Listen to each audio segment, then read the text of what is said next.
اور کتنے دن تک آپ نے اس وظیفے کو پڑھنا ہے اور کتنی تعداد میں آپ نے اس وظیفے کو پڑھنا ہے۔ جب تک آپ کو یہ پتہ نہیں ہوگا، یہ ایسے ہی ہے جیسا کہ میں آپ کو سمجھانے کی کوشش کرتا ہوں، آپ ذرا سمجھیں کہ آپ نے وظیفہ کس مقصد کے لیے پڑھنا ہے۔ اگر آپ کو مقصد ہی یاد نہیں ہوگا تو وظیفہ پڑھنے کا کوئی فائدہ نہیں۔ آپ ذرا میری بات غور سے سنیے گا کہ اگر آپ کو اپنا مقصد ہی یاد نہیں، آپ بیٹھے مسئلے کے اوپر آپ کو یاد ہی نہیں ہے کہ آپ نے یہ جو آیت ہے یہ کس مقصد کے لیے پڑھنی ہے، تو آپ کا کیا خیال ہے وہ مقصد کبھی آپ کا حل ہوگا؟ کیونکہ وہ مقصد آپ کے سامنے ہے ہی نہیں، واضح ہی نہیں، آپ کو پتہ ہی نہیں کہ وہ آپ نے کس مقصد کے لیے پڑھنا ہے۔ ٹھیک ہے، اسی طرح سے آیت کا ترجمہ ہے۔ اگر آیت کا ترجمہ آپ کو نہیں آتا یا کسی بھی چیز کا آپ کو ترجمہ نہیں آتا تو اس کو پڑھنے کا بھی کوئی فائدہ نہیں ہے۔ بات کو ذرا سمجھیے گا، یہ بات سمجھنے کی ہے، یہ نقطہ عام ہے لیکن نہایت ہی اہم ہے جہاں پہ ہم لوگ مار کھاتے ہیں۔ ایک آیت ہے، اس کا ترجمہ آپ کو پتہ ہی نہیں ہے کہ جو میں پڑھ رہا ہوں، قل هو اللہ احد اللہ الصمد لم یلد ولم یولد ولم یکن له کفوا احد، اس آیت کا ترجمہ کیا ہے؟ بس پڑھتے جاؤ۔ یہ ایسا ہی ہے جیسا کہ آپ مسئلے کے اوپر بیٹھے ہیں اور آپ کو اپنا مقصد ہی نہیں پتا کہ آپ کا مقصد کیا ہے، آپ نے شادی کے لیے پڑھنا ہے یا کس مقصد کے لیے آپ نے پڑھنا ہے۔ تو جب آپ کو مقصد کا پتہ ہی نہیں ہوگا تو وہ آپ کو فائدہ کیا ہوگا؟ کوئی فائدہ نہیں ہوگا۔ اسی طرح سے جہاں پہ مقصد ہونا ضروری ہے وہاں پہ آیت کا، سورت کا یا کم از کم اسم اعظم کا، آیت کا ترجمہ آپ کو پتہ ہونا بھی ضروری ہے، آپ کے ذہن میں، آپ کی نیت میں ہونا چاہیے کہ اس کا ترجمہ یہ ہے، تب آپ کو اس کا 100% فائدہ ہوگا۔ آزما لیں، میں تو سالوں سال سے یہ کر رہا ہوں، مجھے پتہ ہے الحمدللہ۔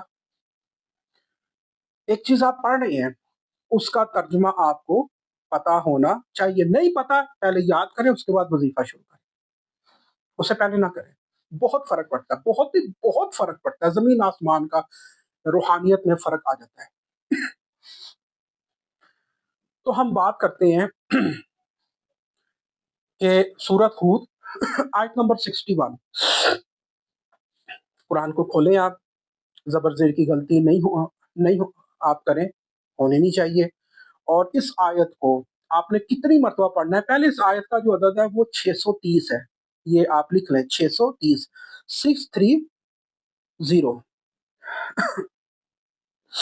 630 ہے اس آیت کا عدد۔ اس آیت کے عدد میں آپ نے اپنا اور اپنی والدہ محترمہ کا جو عدد ہے وہ ڈال لینا ہے۔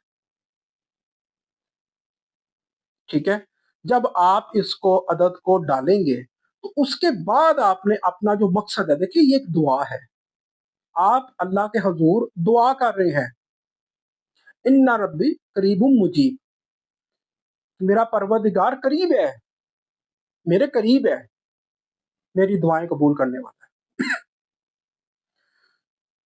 تو آپ نے جو دعا کرنی ہے بیٹا، وہ آپ نے اس کے اندر ڈالنا ضروری ہے، اس کا عدد۔ آپ کا مقصد کیا ہے؟ آپ کی دعا کیا ہے؟ آپ کی نیت کیا ہے؟ پڑھنے والا کون ہے؟ وہ بلال ہے، اس کا اور اس کی ماں کے عدد بھی ڈال دیے۔ پڑھنا کیا ہے؟ آیت پڑھنی ہے، اس کے 630 عدد ہے۔ آپ کا مقصد کیا؟ آپ کی دعا کیا ہے؟ اپنی دعا کے جو عدد ہے، آپ کی دعا رزق ہے، آپ کی دعا خوشحالی ہے، آپ کی دعا شادی ہے، آپ کی دعا کچھ بھی ہے، قرضہ ہے، کچھ بھی آپ کی دعا ہے، تو اس دعا کا جو عدد ہے وہ بھی آپ نے اس کے اندر ضرور ڈالنا ہے۔ اور اس کا مطلب کیا ہوتا ہے کہ آپ دیکھیے ایک آیت کے اندر جب آپ اپنا اور اپنی والدہ کا عدد ڈالتے ہیں تو آپ ایک قسم کا اپنے آپ کو، اپنی ذات کو اپنے پروردگار کے حوالے کر دیتے ہیں۔ کیا میرے پروردگار عالم، میں نے سلنڈر کیا، اب تو جان تیری رحمت جانے۔ اس طرح سے جو آپ کی دعا ہے، اس دعا کو بھی جب آپ اپنے پروردگار کے حوالے کر دیتے کہ اے میرے پروردگار عالم، میری شادی ہو جائے، یا میرے بچوں کی شادی ہو جائے، یا میرے رزق کے معاملات میرے حل ہو جائے، جب اس کے اعداد بھی آپ اس کے اندر ڈال دیتے تو آپ اپنا تمام تر نظام میں زندگی جو ہے وہ آپ اس آیت کے حوالے کر دیتے ہیں۔ اب یہاں سے آپ کی منزل جو ہے وہ شروع ہو جاتی ہے، یعنی کہ آپ کی اپنی روحانیت آپ کے اپنے اور اپنی ماں کے عدد. کسی ایک بندے نے مجھ سے سوال کیا جی اپنی ماں کا عدد ڈالنا ضروری ہے؟ میں نے کہا جی یہ ضروری نہیں ہے، بالکل بھی یہ ضروری نہیں ہے. آپ کی ماں ہے، آپ کو تو پتہ ہے نا، آپ اپنا بھی عدد استعمال کر لیں، اپنے نام کا بھی عدد آپ استعمال کر سکتے ہیں. ہاں یہ تعویذات بنانے میں یہ ضروری ہوتا ہے، ٹھیک ہے. پڑھائی کے معاملات میں اگر آپ نے اپنی والدہ محترمہ کا عدد نہ بھی ڈالیں کیونکہ پڑھائی کافی زیادہ ہو جاتی ہے تو کوئی بات نہیں، لیکن اس کا یہ مطلب نہیں ہے کہ افادیت میں کمی آ جائے گی. بہت بہتر ہے کہ والدہ محترمہ کا نام ڈالا جائے، نہیں تو دوسرے الفاظ میں آپ صرف اپنا نام بھی استعمال کر سکتے ہیں سنگل. تو اس کے بعد آپ کی اپنی روحانیت اس آیت کے ساتھ جڑ گئی. اس کے بعد جو آپ کی دعا کی روحانیت ہے وہ بھی اس کے ساتھ جڑ گئی. جو ٹوٹل عدد آتا ہے اس ٹوٹل عدد کے مطابق آپ اس کی پڑھائی پڑھیں. جو ٹوٹل عدد ہوگا اس کا 1 ڈیجٹ کر لیں، اس کا 1 ڈیجٹ جتنا بھی آئے، 6 آئے، 7 آئے، 9 سے تو نیچے نیچے ہی ہوگا یا 9 تک ہوگا، جتنے بھی آئے اس کو اتنے ہفتے تک آپ کو اس وظیفے کو پڑھنا چاہیے. ایک ٹائم رکھیں اور ایک ٹائم آپ نے اس وظیفے کو پڑھنا ہے، اور جتنے اس کے ٹوٹل عدد آئیں گے اس ٹوٹل عدد کو 7 سے تقسیم کر لیں. جب آپ اس کو 7 سے تقسیم کریں گے تو جو بچے گا وہ آپ کا دن ہے کہ اس دن سے آپ نے اس کو شروع کرنا ہے. اتوار سے پہلا دن شروع کر لیں، پہلا، پیر دوسرا دن، اس طرح یہ نمبر آپ دیتے جائیں. اس کے بعد اس کو کس ٹائم یا کون سا ٹائم ہم رکھیں کہ ہماری جو دعائیں ہیں وہ قبول ہو، یہ میں آپ کو ذاتی بتا رہا ہوں آپ کا. تو اس کے لیے ضروری ہے کہ 5 نمازیں ہیں اس کو 5 کے ساتھ تقسیم کریں. جو ٹوٹل عدد ہے اس کو 5 کے ساتھ تقسیم کریں. جو نیچے بچے گا، اگر 1 بچے تو فجر ہے، 2 بچے تو ظہر ہے، 3 بچے تو عصر ہے، اتنا تو آپ کو پتہ ہے، 4 بچے تو مغرب ہے، اور اگر 5 بچے تو عشاء ہے. اس ٹائم پہ آپ اس کو شروع کر لیں، اس ٹائم پہ آپ اس کو شروع کریں. انشاءاللہ العزیز اللہ کے فضل و کرم سے کوئی وجہ ایسی نہیں ہے کہ آپ کی جو دعائیں ہیں وہ قبول نہ ہو. کسی بھی قسم کا مسئلہ، کسی بھی قسم کے مسائل سے آپ گزر رہے ہیں وہ آہستہ آہستہ حل ہونا شروع ہو جائیں گے. اب بات کرتے ہیں کہ اس سے بہتر ہم کیا کر سکتے ہیں. چاند کی پہلی کے بعد آپ نے شروع کرنا ہے. اب تو خیر چاند کی آخری ڈیٹیں وغیرہ جو ہے چل رہی ہیں، آخری اشرا اس کا.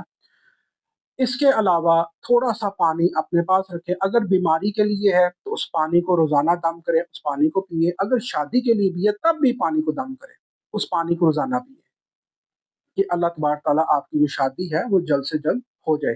کوئی بھی آپ کا مقصد ہے، گھر میں شوہر خرچہ نہیں دے رہا یا گھر والے آپ کے ساتھ اچھا سلوک نہیں کر رہے، اس پانی کو پورے گھر والوں کو پلائیں اور خود بھی جو ہے پیئیں اور اس دعا کو پڑھتے رہیں. کوئی وجہ نہیں ہے الحمدللہ کہ آپ کا جو مسئلہ ہے وہ مسئلہ آپ کا حل نہ ہو. اور یہ جو دوسرے کہتے ہیں کہ اس کو آپ 4 مرتبہ پڑھ لو اور آپ کے نصیب کھل جائیں گے، نصیبوں کے اوپر سے سختی ختم ہو جائے گی، بیٹا ایسا نہیں ہوتا. یہ 4 مرتبہ 5 مرتبہ پڑھنے سے یا ایک رات کے وظیفے سے کچھ بھی نہیں ہوتا. بعض لوگ اپنے ہاتھ کے اوپر نمبر جو ہے وہ لکھ رہے ہوتے ہیں بڑے بے تکے سے، جو ہے نا مجھے تو سمجھ نہیں آتی کہ ہم کس دنیا میں رہ رہے ہیں. ہم 21ویں صدی میں جو ہے رہ رہے ہیں، اور مجھے سمجھ نہیں آتی کہ لوگ جو ہے عاملوں کو، فقیروں کو سمجھتے کیا ہیں. اور یوٹیوب پہ بیٹھا ہوا ہر شخص جو ہے وہ دوسرے انسان کو بیوقوف بنانے میں پوری طرح سے مصروف ہے کہ ایک رات کا وظیفہ ہے، آنکھ کھلے گی تمہاری تقدیر بدل جائے گی. بھائی پہلے تم اپنی تقدیر تو بدل لو. اپنی تقدیر تم نے بدلی نہیں ہے، تم دوسروں کی تقدیر کے پیچھے پڑے ہوئے ہو. یہاں پہ تو یہ حساب ہے کہ اگر آپ کسی کو فتح نامہ بھی دیتے ہیں نا تو وہ یہ سوچ کے بیٹھا ہوتا ہے کہ بس وہ 1 گھنٹے میں جو ہے نا میری دنیا بدل جائے گی. بھائی 1 گھنٹے میں میری خود کی دنیا نہیں بدلی، میں تمہاری دنیا کہاں سے بدل دوں گا.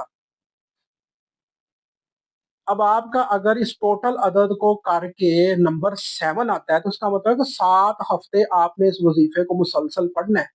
اور 7 ہفتے بعد مجھے فون کر کے میسج کر کے یہ نہیں بولنا کہ میاں جی آپ کے کہنے پہ 7 ہفتے ہم نے یہ وظیفہ کیا تو ہمارا کام ہی نہیں ہوا. بھائی اس کو اگلے 7 ہفتے پڑھو.